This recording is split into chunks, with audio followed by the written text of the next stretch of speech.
రాబోయే ఎన్నికల్లో జగన్ సీఎం అవుతారని నందికొట్కూరు నియోజకవర్గ వైసీపీ ఇన్ఛార్జ్ డాక్టర్ సుధీర్ తెలిపారు. ఎమ్మెల్యేగా బైరెడ్డి సిద్ధార్థ్ రెడ్డి అవుతారని ఆశాభావం వ్యక్తం చేశారు. పట్టణంలో ఏర్పాటు చేసిన సర్పంచుల సన్మాన కార్యక్రమంలో ఆయన పాల్గొన్నారు.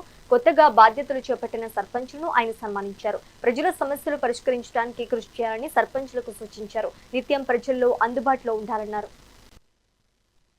మీరు ప్రజలతోనే ఉన్నారు, ప్రజలతోనే ఉండాలి, ప్రజల సమస్యలు వినాలి, ప్రజల సమస్యలు అధికారుల దగ్గర తీసుకెళ్ళాలి, పోరాడాలి.